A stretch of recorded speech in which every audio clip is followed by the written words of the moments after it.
Bonjour, bonjour tout le Bonjour. monde. Alors, on est ravis de vous avoir ici avec Sarah. Le temps que tout le monde se connecte, je propose de vous introduire un peu ce webinaire. Qu'est-ce qu'on fait là aujourd'hui à midi? Et après, je laisserai Sarah se présenter, qu'il fera beaucoup mieux que moi. Donc, moi, je suis la cofondatrice de Maria Schools, que j'espère vous connaissez et que c'est pour ça que vous êtes là. En tout cas, Maria Schools, qui est le campus des écoles d'un genre nouveau, si on peut dire comme ça. Et on va former évidemment aux nouvelles compétences indispensables de l'entreprise, que ce soit des compétences numériques, évidemment les compétences soft qui sont fondamentales. Et enfin, aujourd'hui, et c'est pour ça qu'on en parle, une formation pour justement prendre en main ChatGPT, comprendre comment dans nos métiers aussi, c'est en train de révolutionner nos manières de faire. Et du coup, on voulait vous donner un petit aperçu avec Sarah de la puissance de cet outil. Avant de commencer, ce que j'aimerais bien faire, vous êtes assez nombreux aujourd'hui. Nous et moi, la première, j'adore savoir qui j'ai en face de moi. Donc, n'hésitez pas à utiliser le chat comme Camille, dire bonjour, mais peut-être nous dire aussi qui vous êtes. Et j'ai une petite question pour vous, c'est est-ce que vous avez déjà utilisé ChatGPT ou on est ici en terrain totalement inconnu et vous connaissez pas trop? Donc, n'hésitez pas à nous dire. Moi, je vais commencer par moi. Donc, je ne vais pas écrire, je vais vous le dire à l'oral. Donc, je suis Annabelle, comme je vous l'ai dit. Et moi, j'utilise ChatGPT surtout, franchement, pour m'aider quand je suis sur une page blanche et que je dois écrire et faire de la création de contenu. Derrière, je vais évidemment revoir. Je ne suis pas encore en totale confiance, mais c'est ma manière de faire. J'ai aussi compris le pouvoir des prompts et c'est quelque chose qui m'a aidé. Et c'est aussi pour ça que chez Maria, on a décidé de vouloir lancer un module de formation à destination, en tout cas des personnes qui s'intéressent à cet outil, avec deux niveaux, hein, un peu un niveau avancé, un niveau un peu plus débutant, parce que c'est vraiment pas la même chose si on a déjà l'habitude. Parce qu'en fait, comme tu vas nous le montrer, Sarah, c'est un outil assez puissant. Donc, n'hésitez pas à nous dire bonjour dans le chat, mais surtout à nous dire qui vous êtes, quel est votre usage. On va se donner une règle là sur nos 45 minutes, 50 minutes qui vont arriver, c'est que dès que vous avez une question, vous la posez. Moi, je suis là pour faire un peu la médiatrice, si je peux dire ça comme ça. Et donc, vous n'hésitez pas, s'il y a des mots qu'on utilise qui sont compliqués, si vous voulez voir un aspect qu'un autre, cet événement, il est fait pour vous. Donc, vous en profitez et vous le faites. Alors voilà, Sarah, je suis ravie que tu sois là avec nous. Je vais commencer la discussion en te demandant très simplement de te présenter et de nous dire pourquoi, à ton avis, aujourd'hui, c'est toi qui nous parles de ChatGPT. Donc moi, je suis Sarah Martineau, je suis cofondatrice d'une société qui s'appelle IDETA. IDETA a pour but d'accompagner les entreprises dans leurs projets d'IA et d'automatisation. Et pour faire ça, on a une suite de logiciels. Et nos logiciels sont multicanal et surtout multi-IA. Donc forcément, quand il y a eu l'arrivée de ChatGPT et de tous les produits OpenAI, on les a intégrés assez rapidement et on en intègre aussi d'autres, parce que ChatGPT, c'est un outil et c'est le plus connu de ces outils, mais il y en a plein d'autres. Chaque grand groupe a le sien avec des petites spécificités pour chacun. Mais en tout cas, voilà. Donc nous, on est sur de l'IA, on est sur tous ces outils-là, et donc c'est pour ça que je suis ici. Donc, tu utilises ChatGPT comme Alors, outil métier. oui, exactement. Alors moi, je l'utilise aussi d'un point de vue personnel pour m'aider à rédiger des posts LinkedIn. J'ai vu qu'il y avait une personne qui en parlait dans le chat. Ça m'aide également pour faire ça. Et c'est un peu comme ce que tu dis. Pour moi, c'est vraiment pour éviter le syndrome page blanche. Tu as ton brouillon. Des fois, tu remodifies tout, mais tu as quand même ta structure, tu as quand même du contenu qui te permettent d'aller plus loin, d'aller plus vite. Et donc, c'est quand même un bon gain de temps.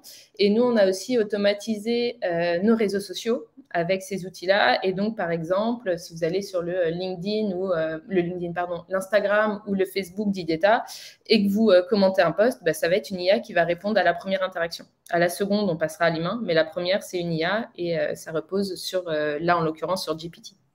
Trop bien. Au fur et à mesure, peut-être tu pourras nous faire des petites copies d'écran pour nous montrer ce genre Ouais, de choses, parce que pas de c'est toujours souci. pas mal de voir. Moi, j'aimerais qu'on commence juste par un sujet pour un peu mettre des définitions, parce que c'est pas forcément si simple. Et peut-être la première définition où j'aimerais bien t'entendre, c'est sur ce fameux no-code Mm. qui existe aujourd'hui, qui est une réalité pour nous tous. Est-ce que toi, enfin déjà, qu'est-ce que t'en penses? Comment tu le définirais? et, et quel est l'usage qu'on peut en faire, que tu vois autour de toi et que vous en faites peut-être aussi chez IDETA?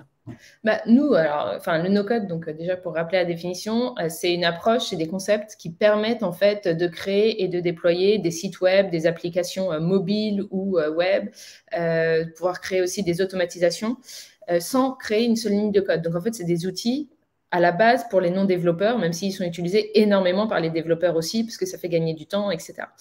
Le no-code, en fait, on s'en est aperçu très vite, alors en partie avec les chatbots, c'est qu'en fait, nos clients, c'était des clients qui étaient plutôt soit des DRH, soit des directeurs marketing, soit des directeurs de l'expérience client, donc pas des développeurs, et ils avaient cette nécessité de créer des chatbots et de créer des chatbots par eux-mêmes.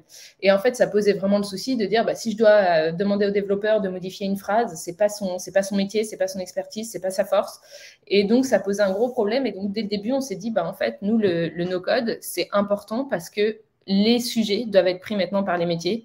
Et ça permet vraiment de faire ça. C'est-à-dire qu'un site web, au final, si ce n'est pas un métier qui est à la base, qui dit exactement ce qu'il veut, etc., en fait, le site web, il va correspondre à rien, il ne sera pas joli, parce que ce n'est pas non plus l'expertise, enfin, pas toujours, en tout cas, l'expertise d'un développeur. Et donc, soit on a un temps très long entre j'utilise un designer qui va designer ma page, je le donne ensuite à mon développeur qui va reproduire, et moi, je vérifie. Et si jamais j'ai besoin de modifier, je dois redemander au développeur. Maintenant, le no-code, ça va permettre de faire soi-même son site web, le designer, le faire joli. Si je veux modifier, je peux le modifier. Enfin, donc, c'est vraiment la force du no-code, c'est que maintenant, ça rend accessible à tout le monde. Et c'est en ça où, en fait, il y a une énorme mouvance aussi avec l'IA. C'est que maintenant, ces IA, elles sont aussi, alors je vais utiliser le mot no-code, même si ce n'est pas tout à fait vrai, mais elles sont aussi accessibles à tout le monde. Et ça, c'est une énorme innovation en termes de techno. En fait, c'est aussi pour ça qu'on fait un peu le parallèle, je pense, c'est cette accessibilité et le fait que tout d'un coup, tu n'as plus besoin d'être un développeur, un ingénieur ou en tout cas pour l'IA, un scientifique pour pouvoir l'utiliser et que c'est dans les mains de tout le monde. Et donc, ça donne encore plus de possibilités d'entreprendre dans son job. Et je trouve ça assez intéressant, ça. Et, et est-ce que tu pourrais nous présenter un peu, toi, comment tu vois ChatGPT et un peu peut-être à travers peut-être un exemple d'utilisation du modèle ou d'un des modèles de ChatGPT? Ouais. Alors ChatGPT au final, ça repose sur un modèle qui s'appelle, sur des modèles qui s'appellent des modèles GPT d'OpenAI. Ces GPT, c'est des modèles qui reposent donc sur les transformers qui ont été inventés par Google. Donc tout ça, c'est une suite sans fin de modèles, mais c'est là où des transformers.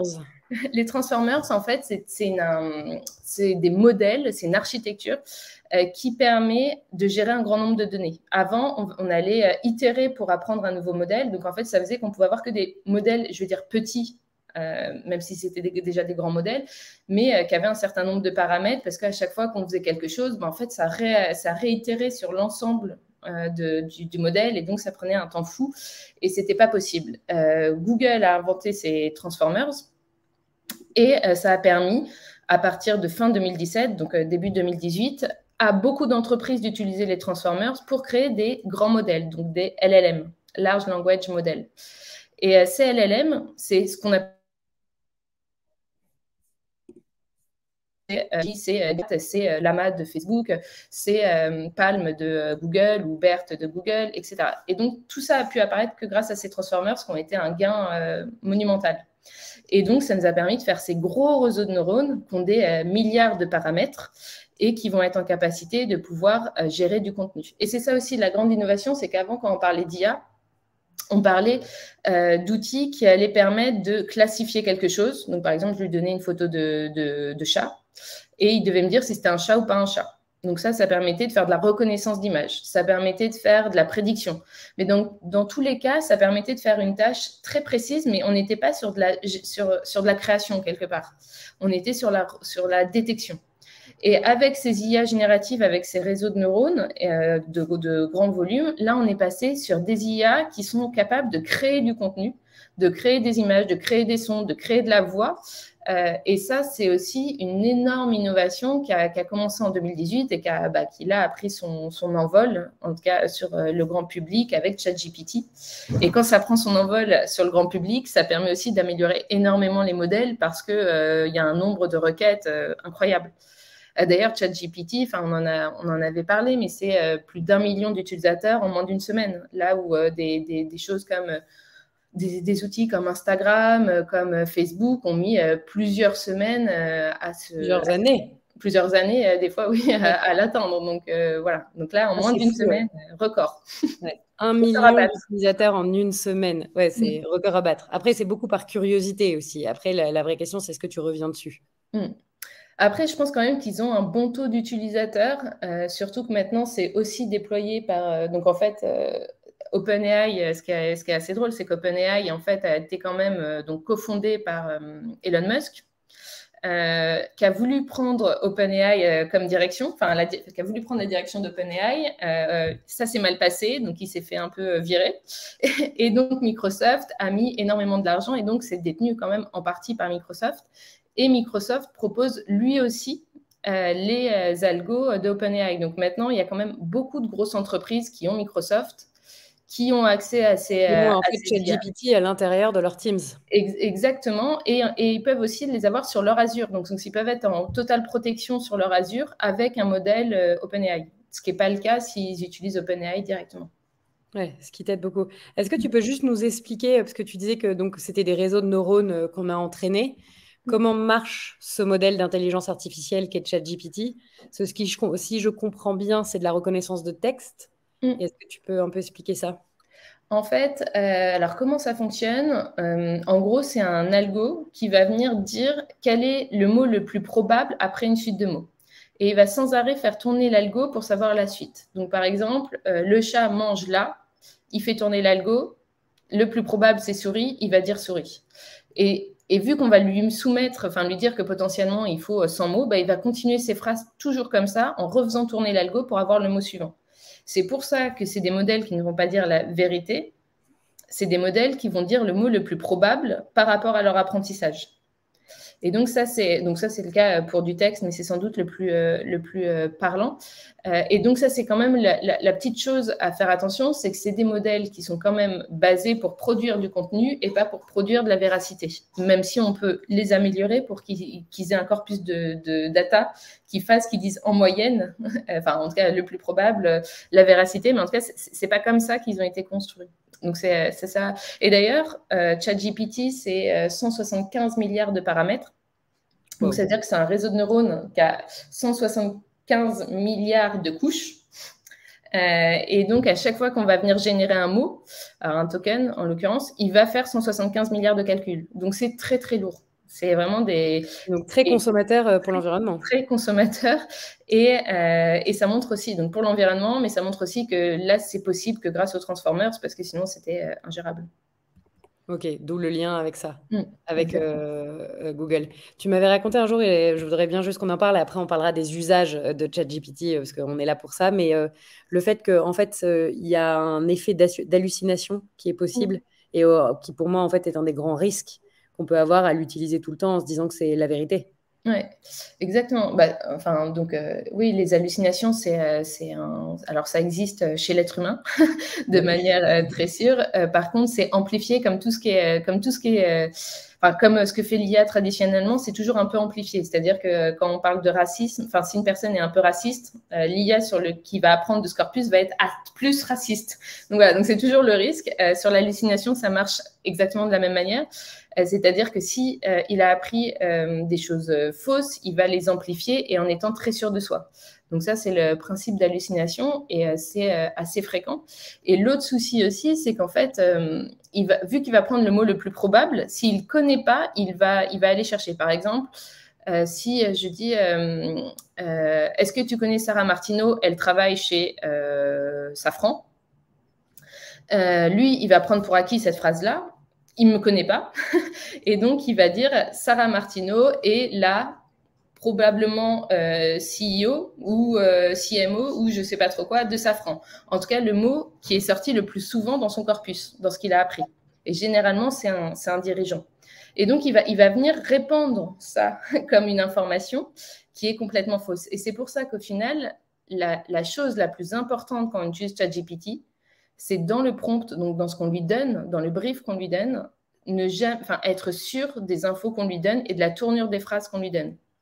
Parce que si on met une seule goutte d'eau fausse, ça va devenir un océan de fausseté, quoi. Donc, c'est vraiment la chose la plus importante, c'est ce prompt et ce brief. Très intéressant. Du coup, on en vient à ça. Après, j'aime bien qu'on parle des utilisateurs de ChatGPT, mais puisque tu parles du prompt, qui est en fait le petit texte qu'on envoie à ChatGPT, et tu dis faire attention à l'information qu'on lui envoie. Mais lui, il va chercher l'information sur le net et ce qu'il a appris en 2021 ou je ne sais plus quand. Donc, comment tu peux faire attention à ça? Ouais. Ben, en fait, disons que de base, toi, tu vas en gros, alors déjà, il y a eu une surcouche sur ChatGPT. Alors, comment fonctionne ChatGPT? Juste comme ça va. On lui a donné des données qui étaient inférieures à 2021, donc voilà, donc corpus un peu ancien. On l'a donné ensuite à des humains pour qu'ils viennent valider les réponses. C'est ce qu'on appelle du renforcement. Et ensuite, on a construit donc ChatGPT. C'est pour ça que si je lui pose des questions par exemple, s'il y a le mot sexe dans le prompt, il va s'arrêter net. Il va pas vous répondre. Il va dire non mais ça ne suit pas, j'ai pas le droit de parler de ça, etc., etc. Parce qu'il a été entraîné pour ne pas parler de certains sujets. Donc ça c'est la première chose. Et ensuite, comment tu fais pour pas qu'il te dise des choses fausses? C'est justement de toi vérifier les choses que tu lui donnes. Parce qu'en fait, si tu utilises ChatGPT et pas GPT-4, il va pas aller chercher sur le web, il va vraiment faire dans son apprentissage. Et lui, ce qu'il a appris, c'est à parler. Il n'a pas appris à dire des choses vraies. Donc, si tu lui dis, moi, je veux écrire un texte, donc je suis telle personne, je suis directrice marketing de telle boîte. J'écris souvent sur LinkedIn, enfin que des choses vraies, et qu'ensuite tu lui dis, là je veux faire un post qui veut parler de ça, parce qu'on a une promo, parce qu'on a ça, tu lui envoies que des choses vraies, et il va venir arrondir les angles, enfin créer du contenu sur ça. Et donc ça, c'est le meilleur moyen d'avoir des choses vraies, parce que tu viens pas lui poser une question. Il y a un moment au lancement de ChatGPT, tu voyais tout le monde et n'importe qui dire ah mais il m'a donné les bons mots clés pour le SEO pour faire que mon site soit bien référencé, etc., etc. Mais ça en fait c'était sûr que c'est des réponses fausses parce qu'en fait déjà c'est basé sur le passé. Deux, tu lui demandes une info, tu lui demandes pas de t'aider à écrire quelque chose, tu lui demandes de te donner une info. Et à l'heure actuelle sur ChatGPT en tout cas, tu peux pas demander ça, ça sera pas fiable ou obsolète. Donc, c'est aussi la distinction à faire. Là où, oui, avec GPT-4, où tu as accès au web, tu as accès aux applications. Tu peux nous montrer peut-être par partage d'écran la différence ChatGPT et GPT-4, comme ça on est tous au clair. Hop. Parce qu'effectivement, il y a eu c'est arrivé quand, GPT-4 ? J'ai du mal à me souvenir des dates exactes. Assez récemment. C'était assez récent, oui. C'était assez récent. Alors, je partage mon écran. Hop. Hop. Normalement, là, vous devez voir. Ouais, on voit. Alors déjà, petite subtilité, maintenant qui est assez récente, si vous voulez protéger vos données, vous pouvez très bien venir ici dans Data Control, cocher pour que vos données ne soient pas utilisées par OpenAI. Donc, vous pouvez faire ça. Moi, je le laisse ouvert dans certains cas. Et donc, hop, je vais juste masquer ça. Et donc ici, GPT 3.5, donne-moi une suite de chiffres. Hop. Donc ça, c'est ChatGPT qui a accès en libre service, qui est ouvert à tout le monde. Et là, il y a GPT-4 qui est accessible uniquement pour les membres payants. GPT-4, la plus-value, c'est que donc ChatGPT est sur 175 milliards de calculs. GPT-4 serait sur plus de 1600 milliards de paramètres. Donc là, on a un gap. Il connaît plus de 130 langues. Il est meilleur sur toutes les langues, il est meilleur que GPT 3.5. Enfin voilà.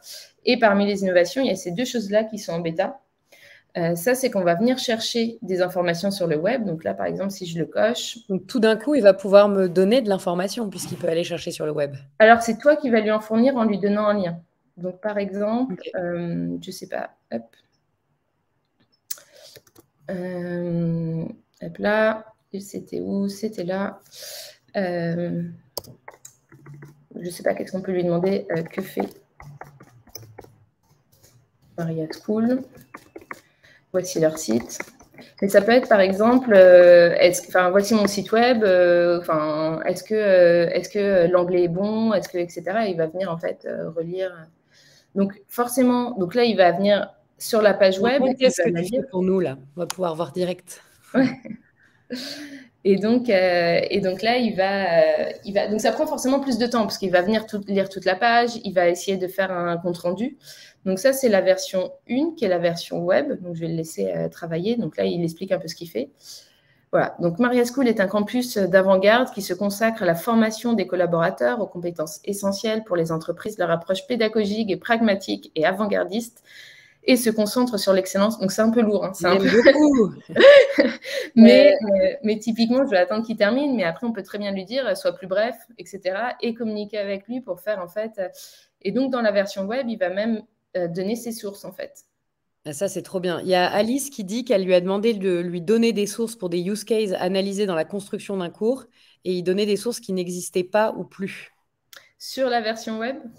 Est-ce que c'était sur la version web de ChatGPT, Alice? Parce que normalement, sur la version web, il va vraiment mettre... Non, la gratuite. Ouais. Mais la gratuite, elle est arrêtée à 2021. Exactement. En fait, c'est l'énorme différence entre ChatGPT qu'on utilise tous de manière gratuite, où il a été construit à partir de données de 2021, et en plus, il ne va pas chercher sur le web. Donc, il est à partir des données qui se sont arrêtées en 2021. Le ChatGPT 4, il a des données beaucoup plus actualisées, et en plus, il inventait des jurisprudences qui n'existaient pas. Je ne suis pas sûre que ce soit qu'il invente, mais c'est qu'il a mis à côté des textes qui ne devraient pas être à côté, c'est ça? Exactement. Mais après, le vrai point, c'est vraiment de se dire que de toute façon, ça va venir créer du contenu. Donc, ça va venir raconter des histoires qui ne sont pas forcément vraies. D'où l'hallucination, souvent. Exactement. Donc, voilà. Donc là, je lui dis plus bref et en espagnol. Et bon, il me fait des choses. Si quelqu'un est capable de valider mon niveau d'espagnol. J'adore l'espagnol, c'est bon. OK.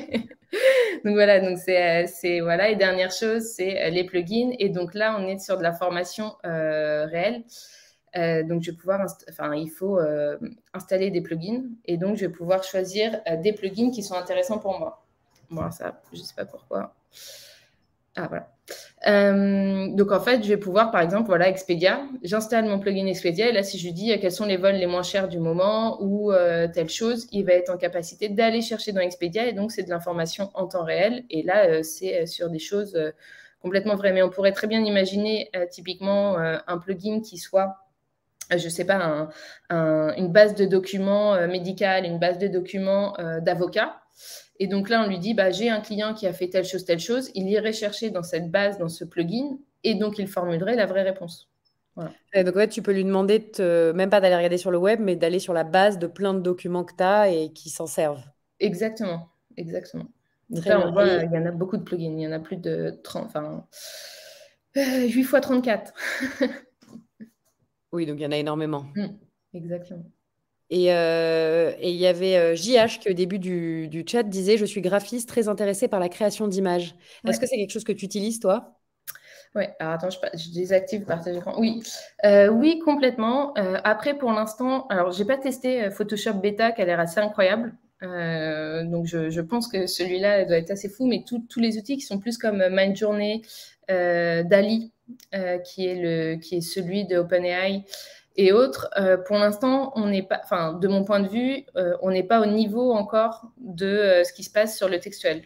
C'est-à-dire il va soumettre des images qui sont parfois magnifiques, mais ça va pas être ultra proche de ce que vous voulez. Il va falloir beaucoup d'itérations, beaucoup d'échanges, et donc c'est assez lourd. Encore pas mal de temps. Voilà. Exactement. Mais par contre, c'est quand même toujours incroyable, et c'est exactement le même modèle. C'est des modèles de réseaux de neurones avec des transformers.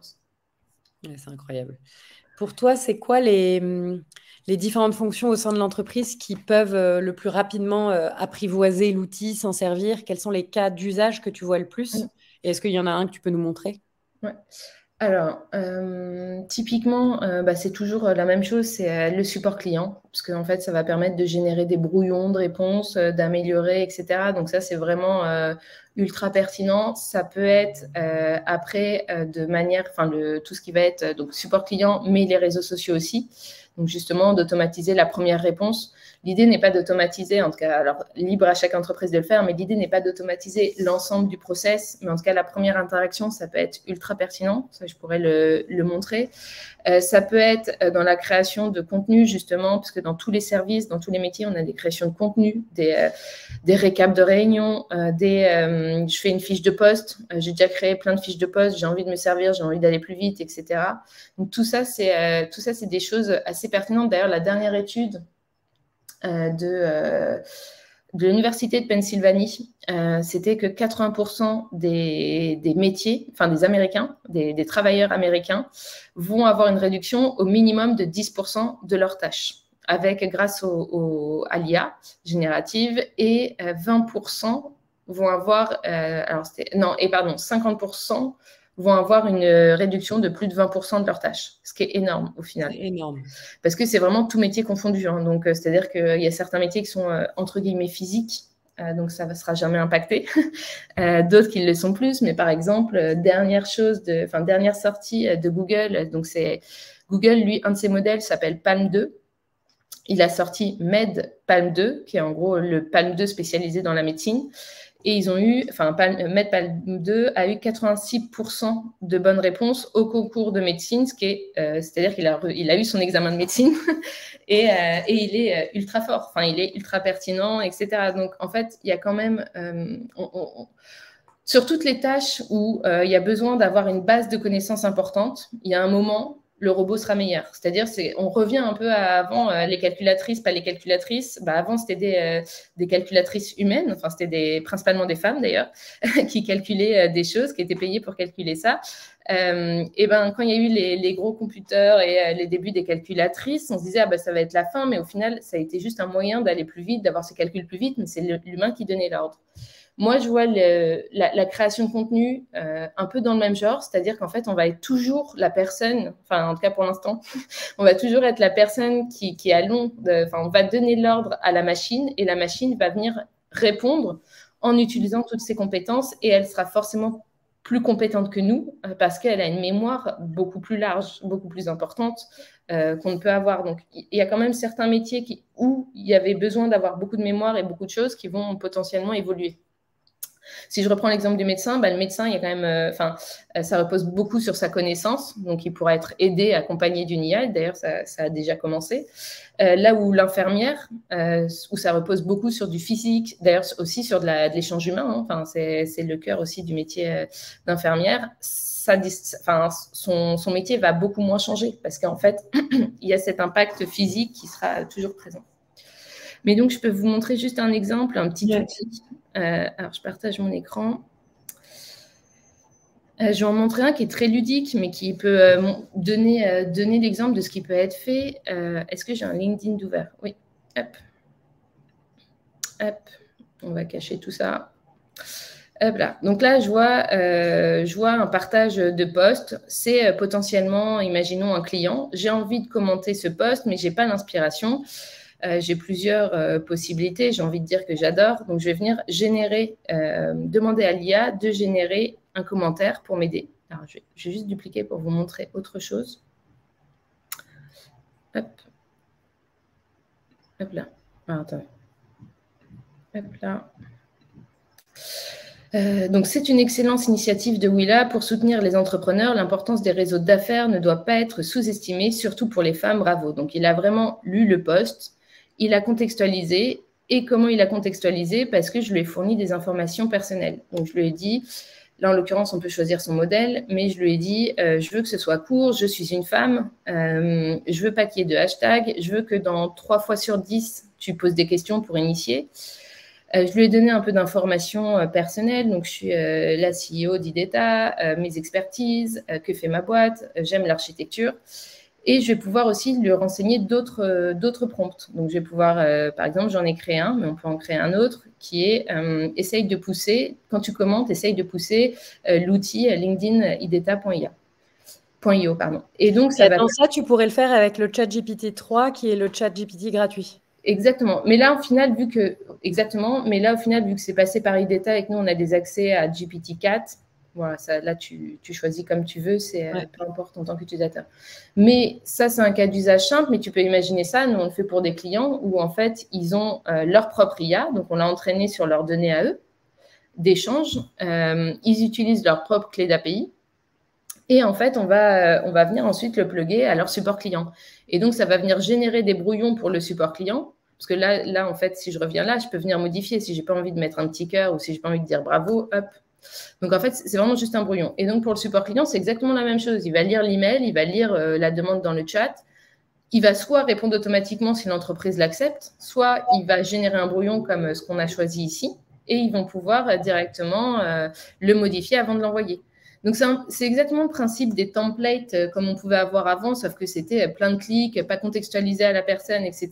Là, en fait, ça va vraiment permettre de bien répondre. Et c'est un exemple de cas d'usage qui permet d'augmenter beaucoup sa productivité.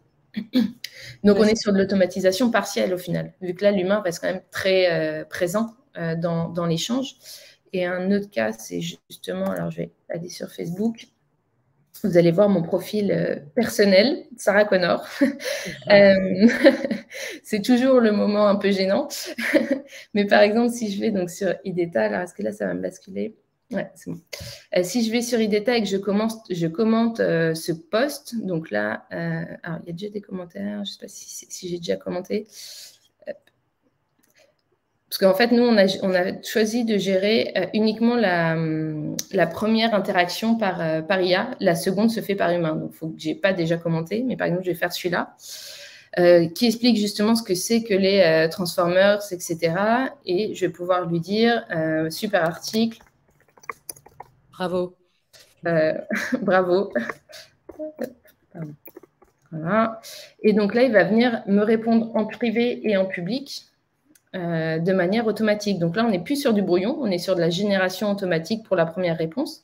Et je vais juste vous en montrer où il a justement vachement contextualisé. Donc, par exemple, on en a un qui parlait de chocolat. Et donc, il a dit, nous aussi, chez IDETA, on adore le chocolat. Enfin, il s'adapte vraiment de manière... alors, je ne sais pas si je vais réussir à vous le retrouver.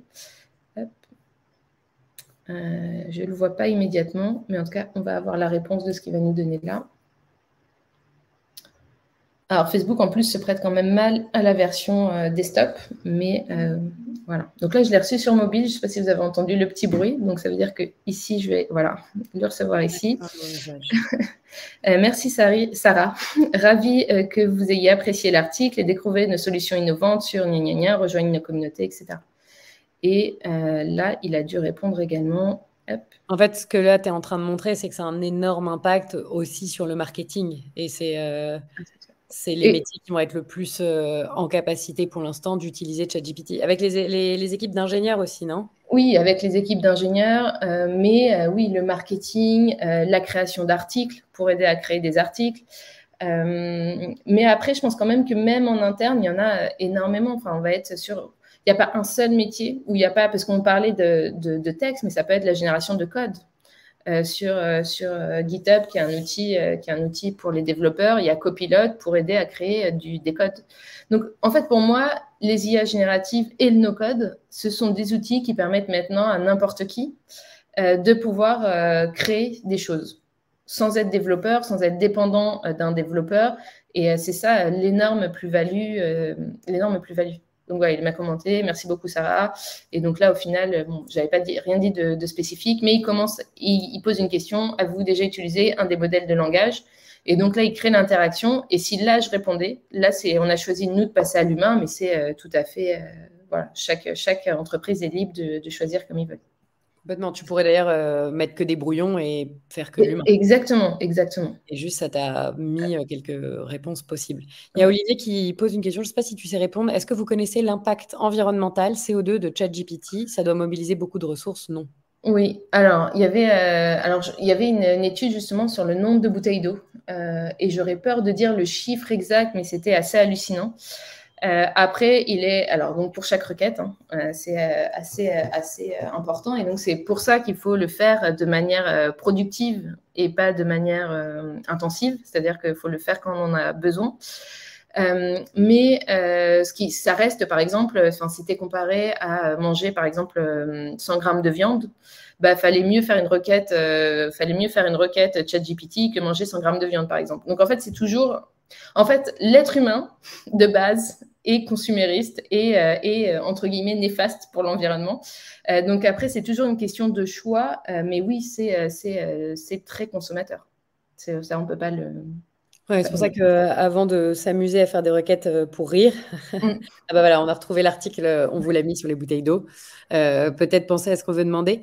Là-dessus, peut-être, Sarah, si tu veux bien, il y a un truc qui est important et à comprendre. Moi, on m'avait dit un jour, il faut parler à ChatGPT comme si c'était un débutant qui est en fait très fort. Mais comme c'est un débutant, il faut bien tout lui expliquer et peut-être lui donner la recette d'un prompt, donc ce fameux texte qu'on lui donne réussi. Ouais. Bah oui, ouais, parce qu'en fait, c'est comme, enfin, je pense que tout le monde a fait l'expérience d'avoir un stagiaire ou en tout cas un ami à qui on demandait une tâche et qui, au final, il faisait pas du tout la tâche qu'on souhaitait. Bah, ChatGPT, c'est exactement la même chose. C'est que s'il n'a pas le contexte, s'il n'a pas les objectifs, s'il n'a pas votre but, s'il n'a pas à qui il l'envoie, bah, il ne saura pas répondre. Si je dis écris-moi un post pour parler d'IA, il ne sait pas qui est le public, il ne sait pas s'il doit être technique, pas technique, il ne sait pas si le format, si ça va être sur LinkedIn ou pas, il ne sait pas si c'est en français, en anglais, il ne sait pas si mon but, c'est de maximiser les commentaires et d'être un peu provoquant, ou si mon but, c'est d'avoir des likes, etc. Donc, en fait, pour faire un brief, pour lui demander une tâche, ça revient vraiment à faire un brief à une personne, à un stagiaire qui ne connaît pas votre entreprise, qui est nouveau, qui arrive et il va falloir lui spécifier. Et donc, d'ailleurs, je recommande d'avoir des blocs de texte, si on utilise la version de ChatGPT gratuite, d'avoir des blocs de texte avec déjà votre intro. Donc, par exemple, je suis Sarah Martineau, je suis CEO de IDETA, j'écris souvent sur LinkedIn, voici des exemples de posts que j'ai pu faire pour qu'il prenne mon style, entre guillemets. Lui donner le contexte, donc est-ce que ça va être sur LinkedIn, sur Facebook, sur Twitter, lui donner des contraintes, donc ça peut être par exemple, je ne sais pas, mon réseau est principalement constitué de C-level ou de directeurs.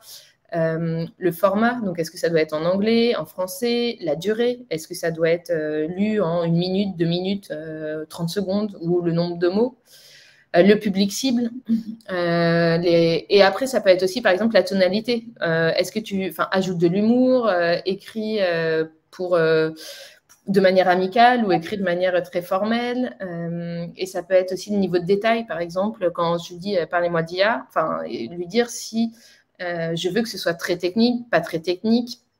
Est-ce que je veux qu'il cite ses références? Donc voilà, il y a tout plein de choses à bien définir. Et une fois qu'on a ça, on peut reproduire en fait, parce que si je réécris un post, il y aura quand même tout un bout que je vais pouvoir lui donner qui seront déjà clés en main.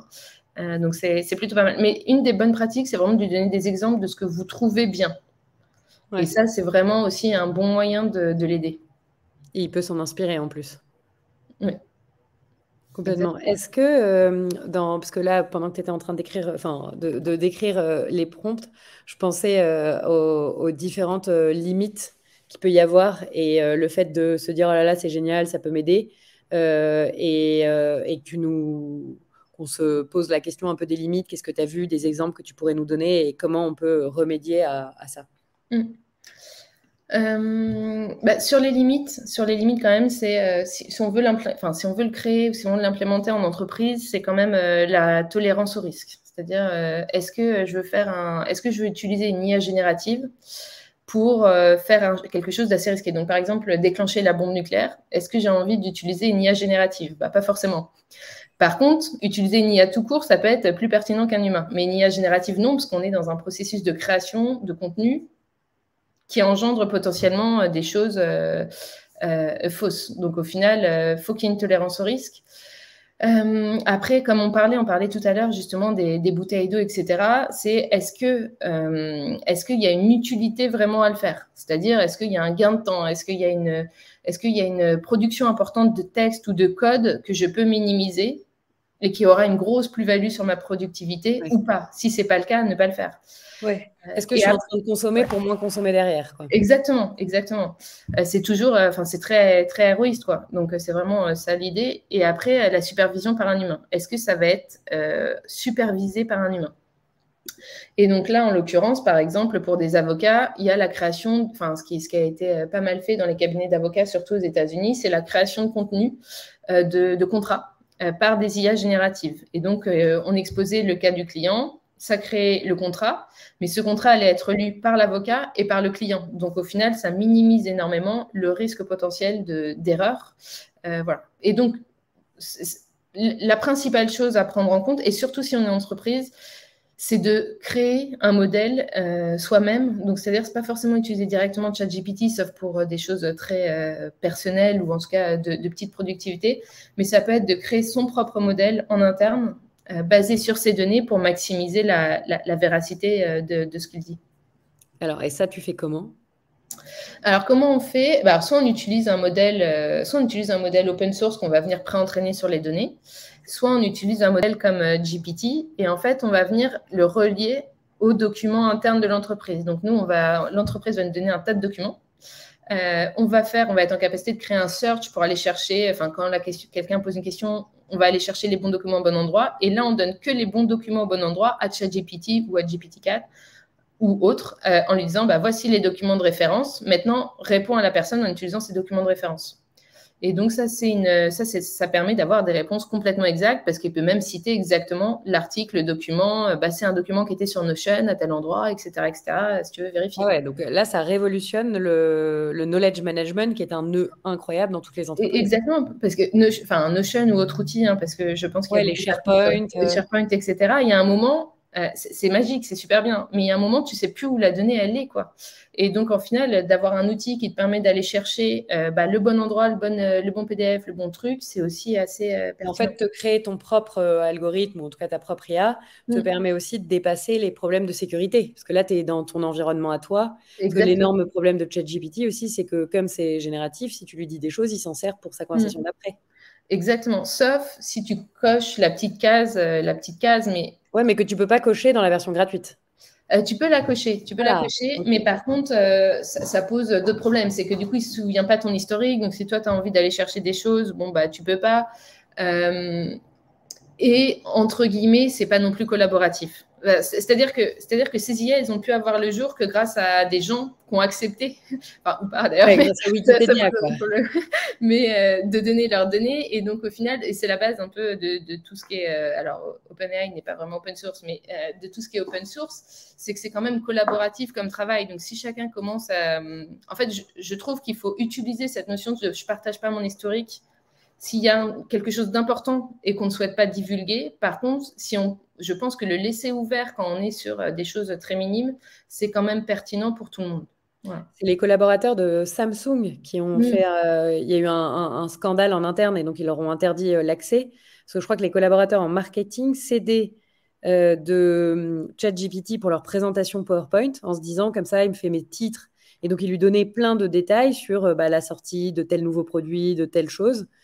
Sans se rendre compte que derrière, d'autres gens ont été demandés c'est quoi la sortie de Samsung. Et comme ils venaient d'être informés pas de ça, il y a eu plein d'informations confidentielles qui sont sorties par des personnes qui l'utilisent de manière très innocente, en fait. Mais exactement. Et c'est pour ça que je pense qu'une formation sur ChatGPT, parce que de toute façon, l'être humain est feignant.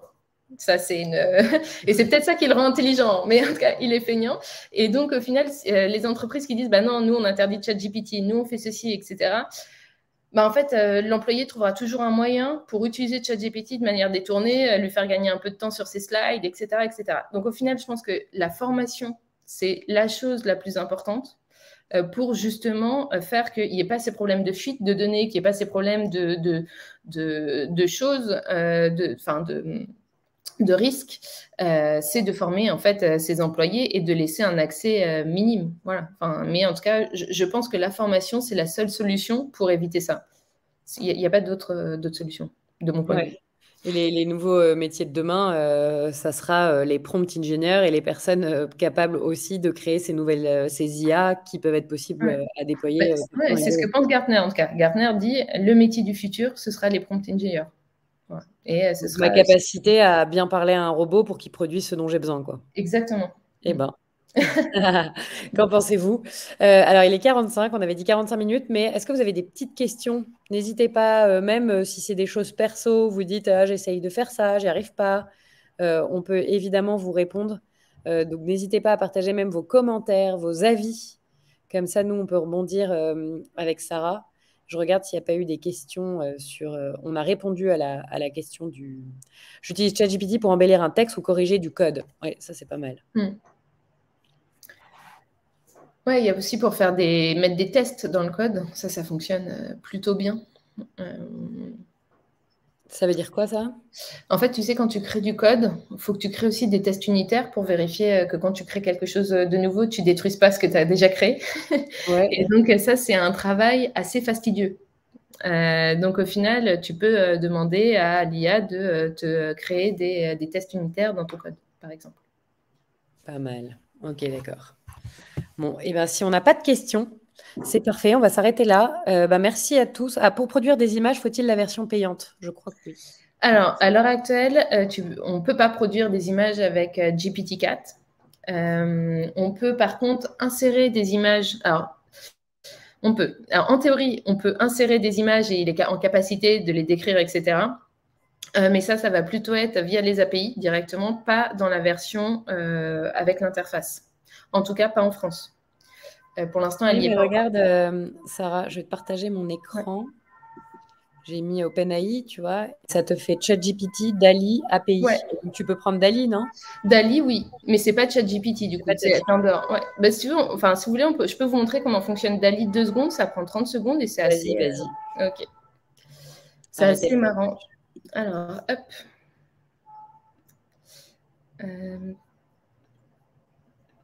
Voilà. Donc, DALL-E, c'est la version un peu Midjourney d'OpenAI. Hein.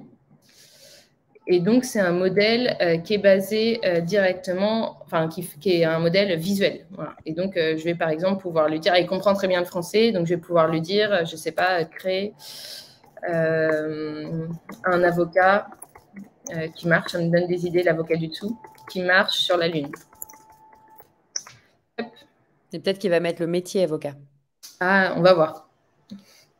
Mais donc, et alors, par contre, le défaut, c'est que quand on est sur des IA visuels, alors déjà, il prend en compte que quelques... bon, il a plutôt bien compris, même si c'est pas la Lune.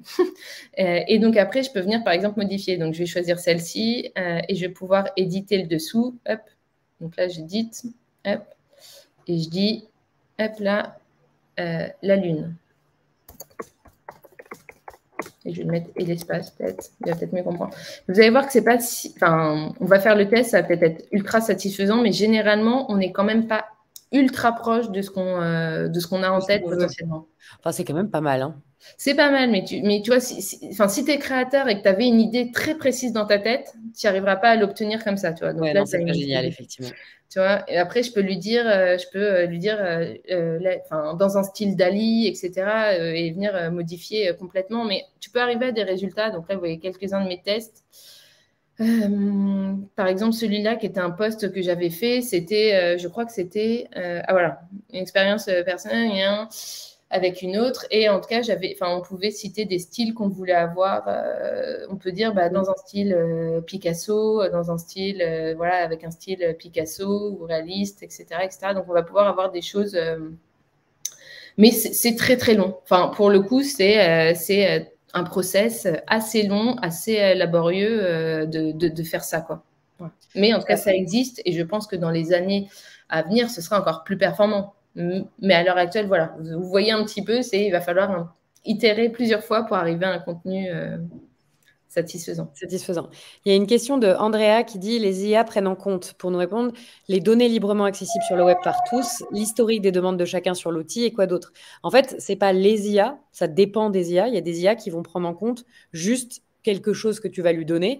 Là, typiquement, on parlait de ChatGPT. Et ChatGPT, il y a 2 versions. Il y a une version qui est gratuite, qui est ChatGPT 3, et qui va prendre en compte uniquement toutes les données qu'elle a été trouvées en libre service sur le web jusqu'à 2021. Donc, typiquement, elle ne pourra pas t'updater de ce qu'il y a eu d'actualité. Comme elle est générative, elle peut aussi s'updater de toutes les requêtes qui ont été faites et de l'information qu'on lui a donnée. Mais c'est tout. Donc, ça va arrêter en 2021 plus les requêtes. Donc, ça, c'est ChatGPT 3. Puis, il y a eu ChatGPT 4 qui est arrivé. Et là, donc, c'est une nouvelle IA, en fait. On l'a entraînée. Et là, elle a pris le web jusqu'à aujourd'hui, donc elle est plus récente parce qu'elle vient de sortir. Et en plus de ça, tu peux lui dire, pour un moment T, ce que tu ne peux pas dire à l'autre. Non seulement, réponds-moi grâce à toute l'information que tu as déjà emmagasinée, mais s'il te plaît, va chercher sur Internet.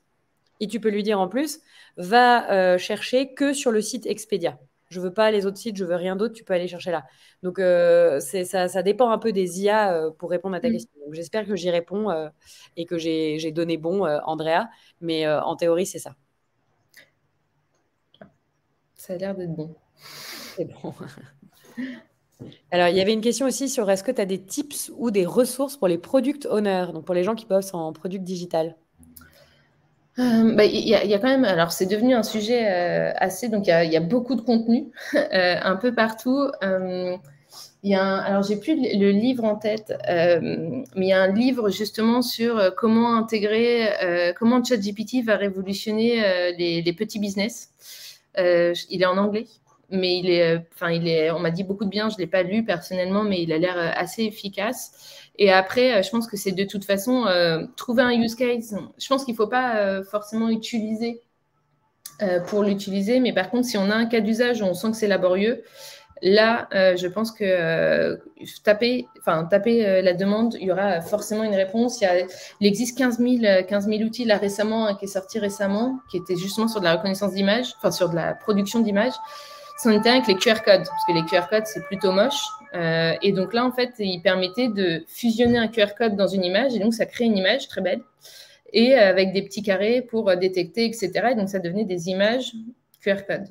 Et donc, au final, il y a plein de cas d'usage qui vont se développer, il y a plein d'outils et d'extensions, et c'est tellement en profusion qu'au final, il y aura toujours de quoi répondre sur la demande. Complètement. Et pour répondre sur les product managers, il y a un de nos profs, d'ailleurs, chez Maestro, qui est une des écoles de Maria, qui s'appelle Victor Billette de Villemeur et qui publie énormément. C'est un product manager, donc il est que sur les questions de produits. Et je t'ai partagé où il dit comment tu peux maîtriser l'IA. Et en fait, tous ces posts, il parle beaucoup, beaucoup au fur et à mesure d'IA de plus en plus et de comment il intègre ChatGPT dans son job. Donc, si ça t'intéresse, tu peux aller regarder. Et côté propriété des contenus, faut-il mentionner que nos créations sont faites sur ChatGPT? Alors, ça, c'est un sujet assez d'actualité. Alors, ce qu'il s'agit du texte, à l'heure actuelle, c'est pas une demande. Enfin, c'est pas il n'y a pas de règle sur ça. Il y a même en fait un grand prix littéraire. Alors, j'ai plus son nom en tête qui a avoué créer des parties avec ChatGPT parce que justement, ça lui faisait gagner du temps, ça lui évitait le syndrome de la page blanche. En plus, il pouvait dire écrit comme gna gna gna parce que c'était lui et qu'il était connu. Et donc, en final, ça l'aidait pas mal dans son process. Mais généralement, c'est quand même rare qu'on utilise tel quel exactement un contenu de ChatGPT. Généralement, on va quand même toujours le modifier, etc. Donc, c'est un process. Pour moi, c'est un peu comme si on disait, parce qu'en fait, c'est un peu comme si on disait, j'ai utilisé un dictionnaire. Est-ce que voilà, je dois le mentionner? J'ai utilisé. Voilà. Donc en fait, on n'est pas sur de la plagiat parce que normalement, il vient agencer. Mais c'est un sujet d'actualité parce qu'il y a eu beaucoup de choses justement sur les images, sur le fait qu'il allait reproduire une image qui est déjà existante en faisant un style comme Dali, etc. Mais au final, l'école, qu'est-ce qu'apprend les écoles d'art, etc. C'est justement à connaître toutes ces œuvres, à peindre comme ces œuvres pour trouver son propre style, etc. Donc, au final, si on interdit le fait de pouvoir copier, on interdit le fait de pouvoir progresser. Et donc, au final, pour moi, je suis toujours un peu très partagée entre cette notion de propriété, parce qu'en fait, la propriété de quelque chose, en fait, c'est quelque chose que tu vas répandre, c'est quelque chose que tu vas donner à la société pour qu'elle progresse. Donc, mais en tout cas, c'est un sujet d'actualité et il n'y a pas vraiment de réponse. Il y a eu beaucoup de cas, justement, toujours aux États-Unis principalement, sur est-ce que l'œuvre appartient bien à telle personne, si elle appartient pas. Généralement, ça a été plutôt en tendance, enfin, ça a été plutôt du côté de ça n'appartient pas à. En tout cas, on ne peut pas revendiquer que c'est son œuvre si elle a été faite par une IA. Dans les quelques cas qui sont tombés récemment. Mais ça va évoluer, enfin, ça évolue et ça va évoluer. Mais pour l'instant, il n'y a pas de règle. Effectivement. Et juste pour répondre à JH sur ta question, pour produire des images, il faut la version payante? Non, avec ChatGPT 3, il y a le fameux DALL-E et c'est pas payant. Dali est payant. Dali est Dali est payant. payant. Ouais, Ok. Dali est payant. Je crois que par contre, tu peux tester. Je crois que tu as 10 tests. Par contre, Midjourney est gratuit. Mind Journée. Bon, Ouais. bah voilà. Ça, voilà un autre outil pour produire des images. Bon, bah vous voyez, il y a plein de choses. Il y a énormément de choses. Je pense que ça s'adopte un peu et ça s'adopte en pratiquant et en pratiquant de son côté au début pour des usages et au fur et à mesure réussir à le faire venir. Et ça, il y a des outils qui existent qui nous permettent de faire des ponts entre les outils qu'on utilise nous dans nos services clients, pour nos contenus, nos outils et ChatGPT qui sont les fameux intégrateurs et qui sont des bonnes choses à aller voir. En tout cas, merci beaucoup Sarah, merci beaucoup à tous pour votre participation et on se dit à bientôt. Je sais, on a un prochain événement Maria sur un autre vaste sujet, mais j'espère que vous reviendrez aussi quand on parlera d'autres sujets. Mais ChatGPT est intéressant dans la formation parce que ça fait partie des nouvelles manières d'apprendre aussi et de progresser. Et donc pour nous, ça semble hyper important. Merci Sarah en tout cas. Merci. À bientôt. Au revoir tout le monde.